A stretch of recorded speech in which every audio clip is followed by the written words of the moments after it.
Welcome to Telugu one news. నేను Mahalakshmi. YCP దాష్టికాలపై చర్యలకు no police. ఏపీలో అసలు పోలీసులు ఉన్నారా అన్న అనుమానాలు తలెత్తుతున్నాయి.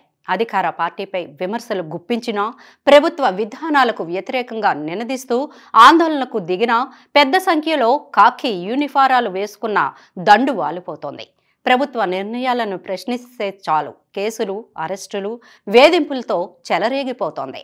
అదే అధికార పార్టీకి చెందినవారు ఎంత అడ్డగోలుగా వ్యవహరించినా కిమ్మనదు. పైపిచ్చు అధికార పార్టీ నేతల దాష్టికాలకు బలైన బాధితులపైనే కేసులు నమోదు చేస్తోంది, అరెస్టులు చేస్తోంది.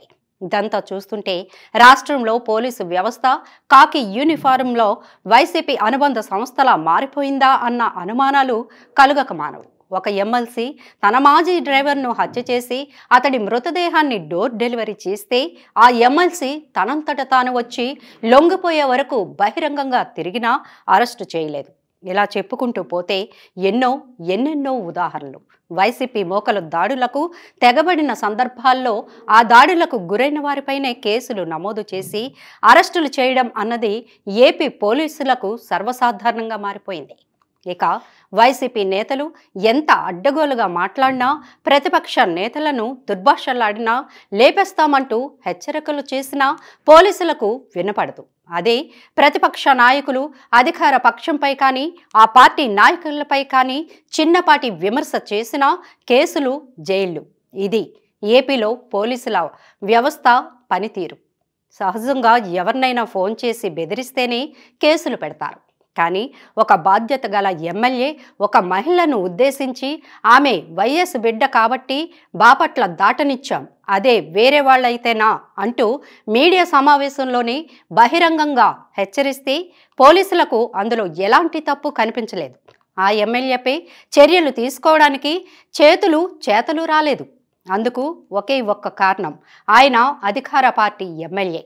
అదే స్థానంలో ఏ విపక్ష పార్టీ ఎమ్మెల్యే అయినా అయి ఉంటే ఈ పాటికి కేసులు నమోదు చేసి రాజును మించిన రాజభక్తిని ప్రదర్శించేవారు అనడంలో సందేహమే లేదు. విషయం ఏంటంటే, ఇటీవల కాంగ్రెస్ ఏపీ అధ్యక్షురాలు వైఎస్ షర్మిల బాపట్లలో పర్యటించారు. ఆ సందర్భంగా బాపట్ల వైసీపీ ఎమ్మెల్యే కోన రఘుపతి దందాలపై విమర్శలు గుప్పించారు. దీనిపై స్పందించి కోన మీడియా సమావేశం పెట్టి మరీ షర్మిలకు గట్టి వార్నింగ్ ఇచ్చారు. ఆమె వైఎస్ బిడ్డ షర్మిల కాబట్టి బాపట్ల దాటగలిగింది, ఇంకొకరైతే వేరేలా ఉండేదంటూ హెచ్చరించారు. షర్మిల కాకుండా మరొకరైతే బాపట్లయితే దాటనిచ్చేవాడిని కాదని విస్పష్టంగానే చెప్పేశారు. దీనిపై స్పందించిన షర్మిల తన్ను హెచ్చరించిన కోనకు గట్టి రిటార్డ్ ఇచ్చారు. ఒక్క నిమిషానికి నేను వైఎస్ బిడ్డను కాదనుకుందాం, రండి, ఎవరొస్తారో చూద్దాం, ఎంతమంది వస్తారో చూద్దాం, మీ దమ్మేంటో చూపించండి, ఎవరేంటో చూసుకుందామంటూ సవాలు విసిరారు. చెల్లి అనే ఇంగిత జ్ఞానం లేదంటూ జగన్ పైన విరుచుకుపడ్డారు. షర్మిల ప్రతి సవాల్ సంగతి పక్కన పెడితే ఇక్కడ చెప్పుకోవాల్సింది ఏంటంటే, ఎమ్మెల్యే కోనం వ్యాఖ్యలపై పోలీసుల మౌనం. సాధారణంగా అయితే ఈ అంశానికి సంబంధించి ఎవరైనా కోనపై ఫిర్యాదు చేస్తే కేసు నమోదు చేయాలి. ఎవరు ఫిర్యాదు చేయకపోయినా పోలీసులే సుమోటోగా కేసు నమోదు చేయాలి. ఎందుకంటే ఎమ్మెల్యే హెచ్చరికలో హింస ధ్వనిస్తోంది. గత 5 ఏళ్లలో తెలుగుదేశం నేతలు ప్రెస్ మీట్లలో చేసిన వ్యాఖ్యలు, సోషల్ మీడియాలో పోస్టింగులు, లైకులు, ఫార్వర్డ్ మెసేజీలు పంపిస్తేనే పోలీసులు సుమోటోగా కేసులు నమోదు చేశారు. మరి షర్మిలను హెచ్చరించిన అధికార పార్టీ ఎమ్మెల్యే కోనపై కూడా అదే విధంగా పోలీసులు సుమోటోగా ఎందుకు కేసు నమోదు చేయలేదని నెటిజన్లు నిలదీస్తున్నారు. కోనకు భయపడి ఎవరు ఫిర్యాదు చేయనంత మాత్రాన పోలీసులు నిమ్మకు నీరెత్తినట్లు వ్యవహరించడం సరైనదేనా అని ప్రశ్నిస్తున్నారు.